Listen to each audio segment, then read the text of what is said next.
Alright, episode 11, the American Bison, one of my favorite animals of all time. And we got a short video today because we are going to do a very simple exhibit, and that is because it is a very cheap animal and is something you can get pretty early on in your franchise mode. But to spice up a bit, we are going to make it a drive-through exhibit, and that is partially based on the fact that my local zoo has something similar. Now, you can't drive through the exhibit, but you can drive right past them in your own personal vehicle. Very interesting, in my opinion. So, what we're going to do is we are going to set up our first gate immediately, and we will come back to add some more. Now, because it's a shorter video, let me jump right into the animal.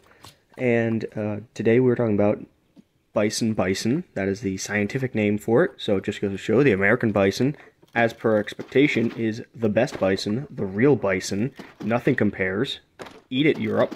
Anyway, it actually has one of the most influential conservation stories in North America.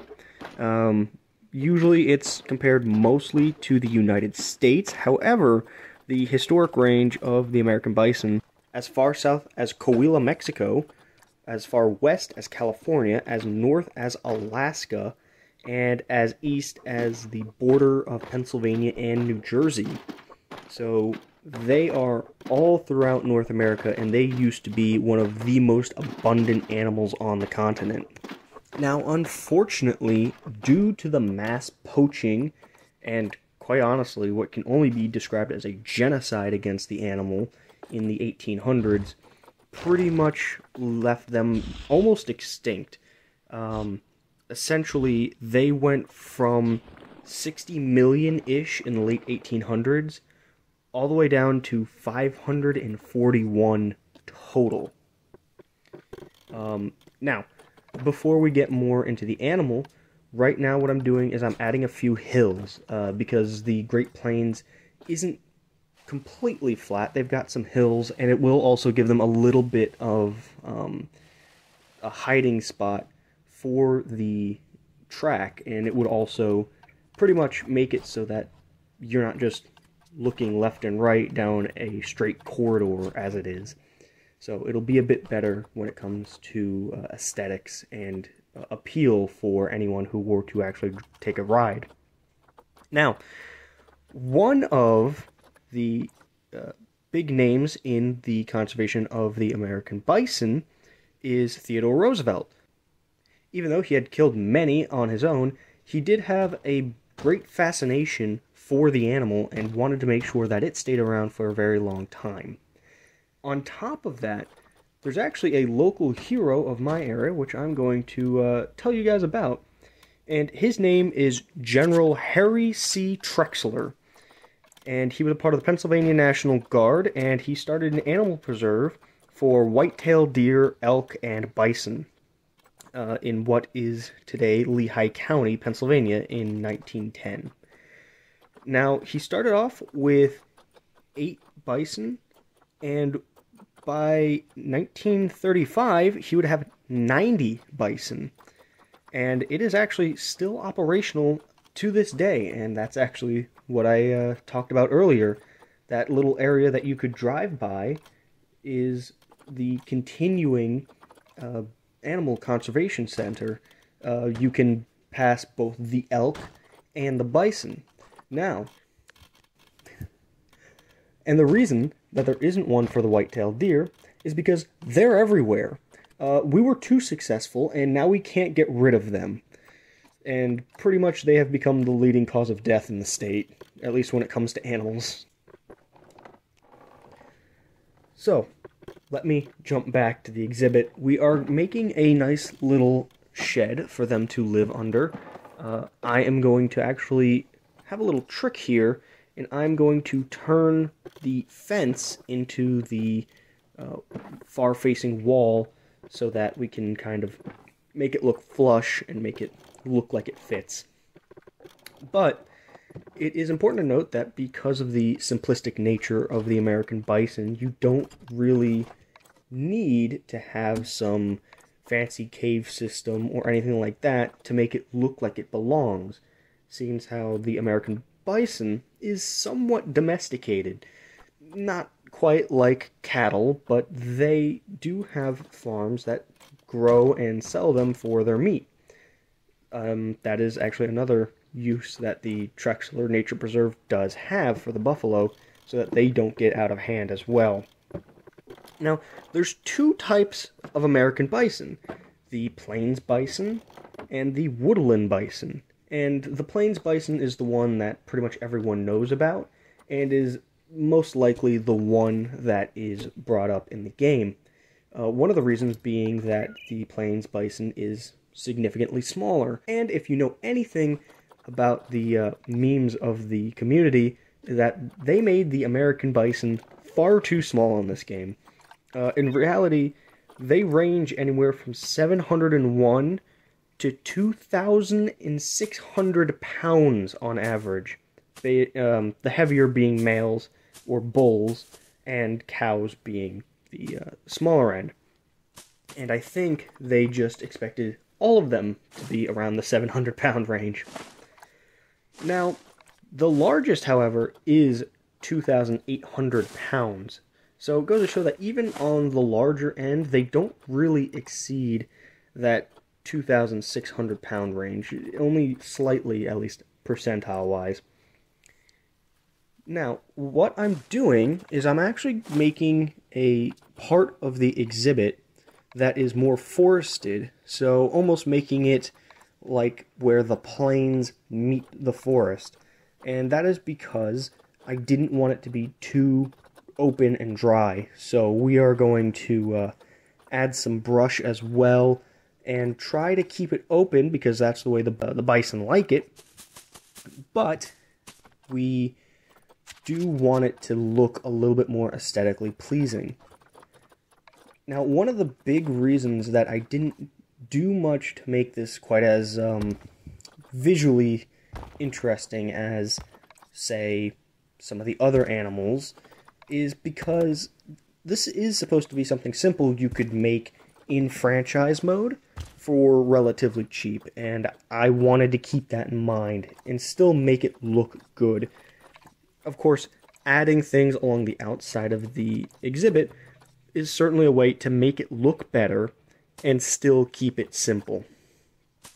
Now, to finish off the information I have on the American bison is we are going to talk about its cultural significance, and it has a lot, especially in the United States.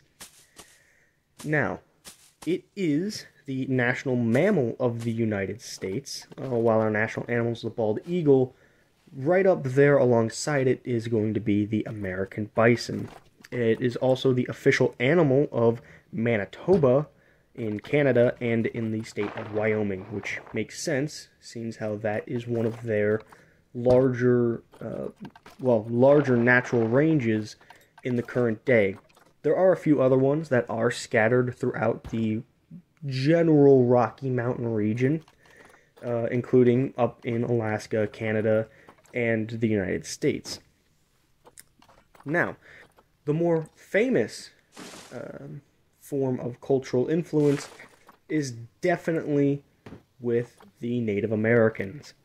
Now, there's going to be some generalizing going on in this section, and that is solely for the fact that the combination of not being that educated on a group that unfortunately weren't kept in great record, and obviously, as we know through history, were treated absolutely abhorrently, it's kind of hard to point out specifically one group. For example, when people say the Sioux, when it comes to Native American groups, there's actually a lot of different groups within the Sioux, including the Lakota, the Dakota, and a few others. So keep in mind, what I'm going to say is going to be generalizing, and there's going to be little details that are less accurate, but still somewhat correct.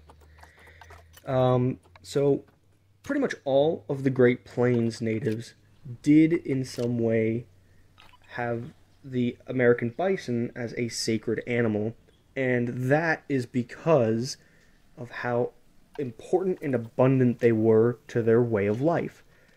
One of the reasons that the Plains Native Americans were brought to extinction, for a lack of better term, I believe, is because the grand slaughter of bison made their way of life impossible. The bison migration pretty much controlled where these people lived at all times, and that's why the famous teepee and migratory nature of Native Americans is so enshrined in pop culture, because of how dedicated they were to staying with the American bison. They would use their bones for tools, they would use their hides for clothing, the aforementioned teepees, and pretty much if it wasn't for the bison, they would be a completely different people and may not have even existed within the Great Plains. Now, there is one very large cultural depiction. That would be of the birth of the white buffalo.